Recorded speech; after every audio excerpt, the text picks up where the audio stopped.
दोस्तों हमारे चैनल को सब्सक्राइब करिए, बेल आइकन को दबाइए और बेल आइकन को ऑल पर क्लिक कर लीजिए ताकि हमारी लेटेस्ट वीडियो आपको सबसे पहले मिल सके और ये बिल्कुल फ्री है। दोस्तों गर्मी का टाइम चल रहा है और किसानों ने जो है अपनी फसलें काट ली हैं। गेहूं की फसल, चने की फसल, जो ही फसलें थी, और अब जो है पूरे भारत में खेत खाली हो गए हैं। अब ऐसी स्थिति में हम देखते हैं कि सीमांकन बहुत ज़्यादा होते हैं गर्मियों के टाइम पे ज़मीनों के। तो ये वीडियो स्पेशल उन किसानों के लिए है जिनको अपनी ज़मीन की नब्ती करानी है और सीमांकन कराना है। उनको ऐसा लग रहा है कि हमारी ज़मीन जो है कम है, जो हमारी ज़मीन खसरे पे लिखी है, जो राजस्व रिकॉर्ड में दर्ज है, उससे हमारी ज़मीन जो है कम है। तो इस वीडियो में हम आपको सीमांकन के बारे में जानकारी देंगे। Hi friends, I am advocate Rajesh Lodhi और आप सभी का स्वागत है हमारे यूट्यूब चैनल पर। दोस्तों सीमांकन कराने के लिए सबसे पहले जो है आपको जमीन के दस्तावेजों की आवश्यकता होती है। आपको जमीन के खसरा, जमीन का मैप, जमीन की भूरण पुस्तिका की आवश्यकता होगी। तो सबसे पहले तो आपको जितने भी आपके खसरा नंबर हैं उसके हिसाब से आपको जो है चालान बैंक में जमा करना होता है। मध्य प्रदेश में 50 रुपए प्रति खसरे का जो है चार्ज लगता है। गवर्नमेंट के अकाउंट में इसको जमा कराना होता है। तो मान लीजिए जैसे आपके 4 खसरा नंबर है तो आपको जो है 200 रुपए का चालान जो है बैंक के माध्यम से जमा करना होगा। उसके बाद में आपको सीमांकन का आवेदन बनाना होगा और सीमांकन का आवेदन बनाने के बाद में उसके साथ आप जो है चालान की कॉपी और जो हमने दस्तावेज आपको बताए थे, खसरा नक्शा और बही की छायाप्रति आपको लगानी होगी। उसके बाद में लोक सेवा केंद्र के माध्यम से आपको जो है लोक सेवा केंद्र में आवेदन जमा करना होगा। वहां पर आपसे 140 रुपए शुल्क लिया जाएगा। ये जो फीस हम आपको बता रहे हैं, ये मध्य प्रदेश की फीस हम बता रहे हैं। अलग अलग राज्यों में जो है फीस कम ज्यादा हो सकती है, लेकिन पूरे भारत में लगभग सेम प्रोसेस हो गई है सीमांकन की।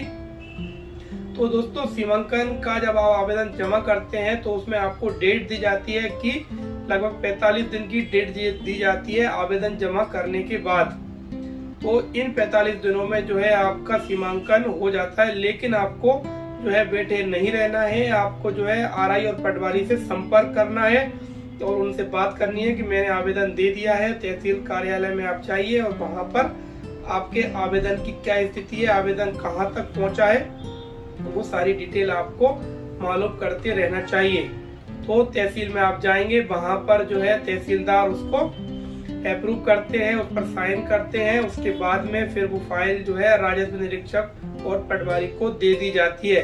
तो आपको पटवारी संपर्क करना चाहिए, आरआई से मिलना चाहिए और जो है उनसे मिलकर आगे की रणनीति बनाना चाहिए कि किस तारीख में जो है आपका सीमांकन का काम किया जाएगा। तो सीमांकन की कार्रवाई को अगर आप जल्दी से करवाना चाहते हैं तो आपको इन सभी राजस्व अधिकारियों से संपर्क करना चाहिए। और दोस्तों एक बात और यहाँ पर हम बता दें कि जो मशीन होती है सैटेलाइट से, आजकल जो मशीन से नब्तियां होती हैं, पहले जो है जंजीर से नब्तियां होती थी तो उसको बंद कर दिया गया है। अब मशीन से नब्ती होती है तो उसका जो चार्ज रहता है वो भी जिस व्यक्ति ने आवेदन किया है उसी को देना होता है। इसके अलावा दोस्तों अगर होता यह है, जो हम आपको अंदर की बात बता रहे हैं कि आप राजस्व निरीक्षक और आरआई पटवारी जो होते हैं उनको कुछ पैसे दे देते हैं तो सीमांकन का कार्य जल्दी हो जाता है। लेकिन हम यहाँ पर आपसे ये बिल्कुल नहीं कह रहे हैं कि आपको रिश्वत देनी चाहिए।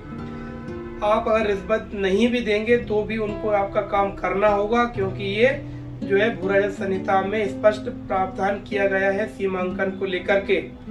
तो यहाँ पर आप चाहें तो उनको एक भी पैसा ना दें, लेकिन जो फीस होती है गवर्नमेंट की वो आपको देना अनिवार्य है। जैसे कि खसरा प्रति खसरा 50 रुपए और जो है मशीन जो लेके जाएंगे उसका चार्ज।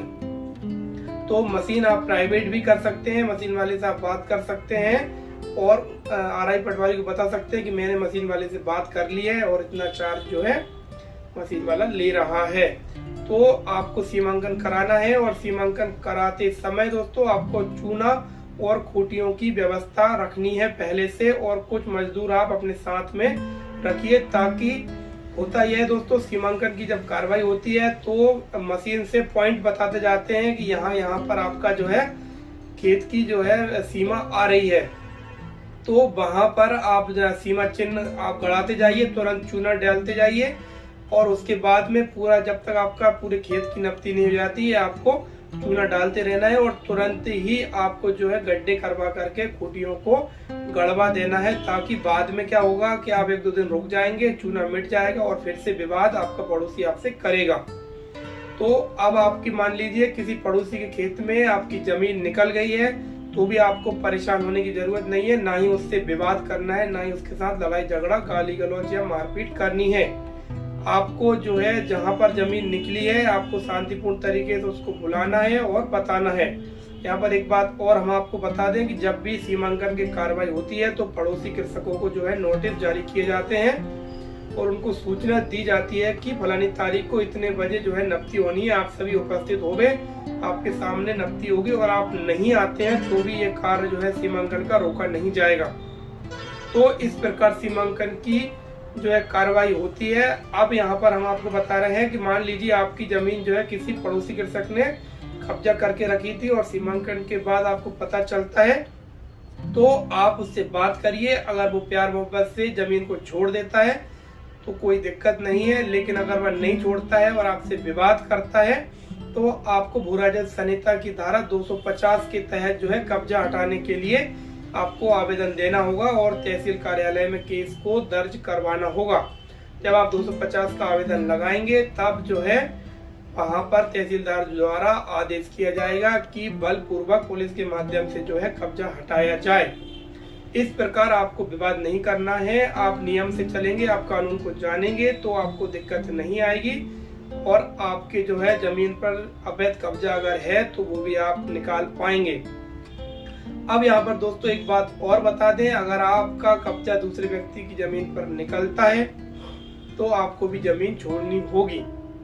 तो आपका खेत का जो है मान लीजिए किसी और व्यक्ति ने कब्जा कर रखा था, आप उससे लड़ाई झगड़ा करते हैं, ऐसे में चोटें वगैरह आती हैं, तो आप दोनों पर जो है काउंटर FIR दर्ज हो जाएगी और आपको जो है थाने के चक्कर काटने पड़ेंगे और कोर्ट में जो है क्रिमिनल केस अलग चलेगा। तो इसलिए हम आपको सलाह देते हैं कि आपको विवाद नहीं करना है, ना ही आपको लड़ाई झगड़ा करना है। आपको जो है कोर्ट के माध्यम से ही आपकी जमीन का कब्जा आपको मिल जाएगा, लेकिन आपको इस चीज का नॉलेज होना चाहिए, आपको ज्ञान होना चाहिए। और ऐसे ही नॉलेज को लेने के लिए आप हमारे चैनल को फटाफट से सब्सक्राइब कर लीजिए। हम अपने चैनल पर बहुत ही महत्वपूर्ण जानकारियां डालते हैं जो कि पूरी तरह से निःशुल्क होती हैं। तो दोस्तों इस वीडियो को यहीं समाप्त करते हैं। अगर सीमांकन से संबंधित आपको और विस्तार में कोई जानकारी चाहिए आप हमें कमेंट करिएगा, तो हम उसी टॉपिक पर डिटेल में वीडियो बनाएंगे।